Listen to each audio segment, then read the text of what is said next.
The Little Rock Nine was a group of 9 African-American students that were the first to integrate and attend a previously segregated school in America in 1957, occurring after the Supreme Court case of Brown v. Board of Education back in 1954, which ruled that American state laws establishing racial segregation in public schools are unconstitutional. The Little Rock Nine were the first students to embark on the journey of desegregation in their town of Little Rock, Arkansas. At first entry, the students were denied access by National Guardsmen and harassed off campus by a vicious mob. The integration crisis then rose to a national level to the point where President Eisenhower announced in a televised address that he is going to send in U.S. Army troops from the 101st Airborne Division to Little Rock to enforce federal order and integrate Central High School. The Little Rock Nine spearheaded future integration and changed the shape of America by influencing others to integrate, persevering through intense opposition such as profound racism, and by creating a landmark in the history of the civil rights movement in America itself. Following Brown v. Board in 1954, the Little Rock School Committee and Superintendent began to implement a desegregation plan. By 1957, 9 African-American school children were set to attend Central High School in Little Rock in the fall of that year. On September 2nd, 2 days before the first day of school, Orville Faubus, the governor of Arkansas, announced that he intended to call the National Guard to surround the campus the next day. When it came time for the first day of school, National Guardsmen, as thought to protect the students and maintain civil obedience, instead blocked the perimeter, holding back any minority trying to get through. To make matters worse, a mob of protesting citizens awaited the arrival of the black students to harass and antagonize them to drop their books and go home. Rejected by the National Guard, quote-unquote for their own safety, 19 days passed until the students would attend school again. Since the Brown v. Board case made it illegal to prevent students from attending schools regardless of race, the integration crisis worked its way all the way up to President Eisenhower, who signed an executive order to deploy troops into Little Rock. The order dictated that all Army personnel in Arkansas were to be under federal control and to proceed with the desegregation process. Governor Faubus's National Guardsmen would step down from their posts, and armed troops would escort the 9 throughout their day in and out of the building, protecting them from any opposition. This fueled hatred in the South, but their influence was loud enough to make a call to action and affect many others in the near and far future. Quoted from an interview with Kathy Ann Reddick of Cambridge, Massachusetts, "My parents raised us in the NAACP, and as an adult, I served as a branch president for 16 years in Cambridge. The impact of the Little Rock Nine, as well as Brown v. Board of Education, helped to direct my work in advocating for students and families within our school's district. Even 50 years after the actual events, the effects of the Nine's legacy and purpose are still seen and experienced. What happened in 1957 also opened a window of opportunity, a chance to join in and stand for the civil rights movement. In an interview with Ernest Green, the very first member of the Little Rock Nine to graduate Central High, he says, "A lot of people, their moments come and they go. They don't, they aren't able to take advantage of it, and they're not prepared for it. And part of what I think we accomplished in Central was that you got to be ready and you got to be prepared, and that's what we were trying to lay the groundwork for." The Nine did accomplish their goal of laying the groundwork for opportunity, as proven by the soon-to-come unprecedented amount of support towards integration. The Nine were welcomed with and experienced extreme racism throughout their schooling at Little Rock Central.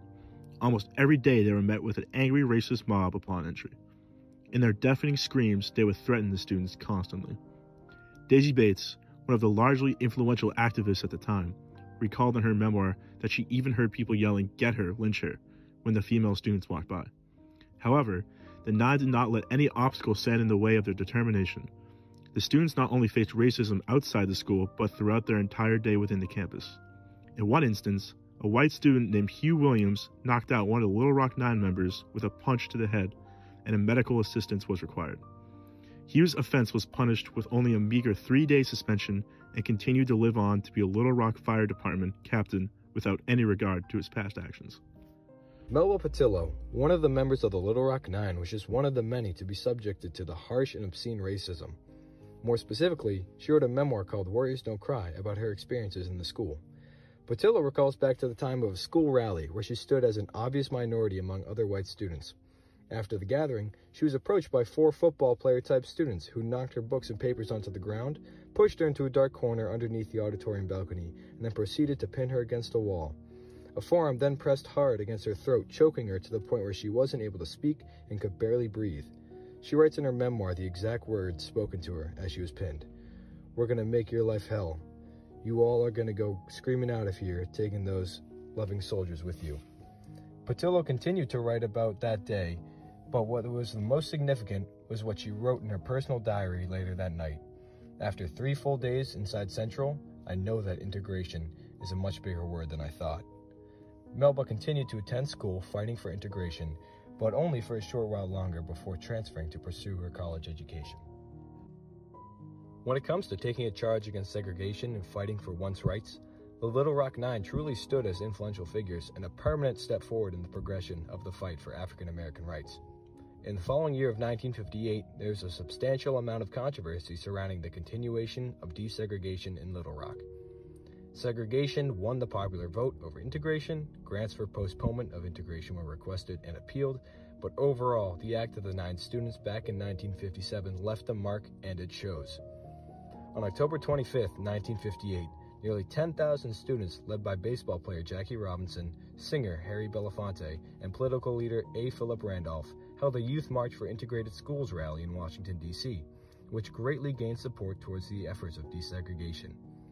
Ernest Green also quoted, "The thing integration demonstrated is that as you challenge the system, it doesn't stop with schools. It extends to include all other arrangements and relationships. Once you open Pandora's box and let the genie out, you can't put the genie back in. Once one aspect is integrated, more importantly, a public institution, others will follow in its footsteps." Serious oppression as a result of integration, on the other hand, inspired others to take a stand and fight for the basic human rights of all. Thousands of Americans began to support desegregation following Central High. College students organized the Student Nonviolent Coordinating Committee, or the SNCC, to create activities aimed at desegregating places of public accommodation and recreation in the South. Peaceful demonstrations were held as well in every major city where racial segregation was practiced openly. Many were arrested, students were expelled, and people got fired for their contribution. However, one or more establishments in each of the 108 southern and border cities had been desegregated as a result. How do you think your life would have been different if Central High was not desegregated and you were not a part of the Little Rock Nine? Well, I'd like to think that I would have gone on to school somewhere, gone on to college somewhere, that I would have tried as hard as I could to, have a decent job, raise a family. Even though the Nine were not the first to subsidize to the civil rights movement, they were truly monumentous contributors and heroes. They tested the legitimacy of the Brown versus Board of Education case, which in the end worked in their favor with long-lasting benefits. They proved to America that integrated schools were possible. They stood on top of the horrible past of dehumanization and mistreatment of African Americans. Unfortunately, racism still exists prominently in modern-day America. When the Brown versus Board was decided in 1954, 755 school districts were pressured into integration, and as of 2009, 268 school districts were still being told to integrate.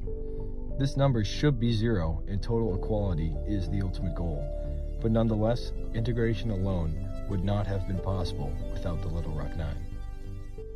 We all are, I believe, going to have a Central High School moment. The question is, can you recognize it and can you benefit from it?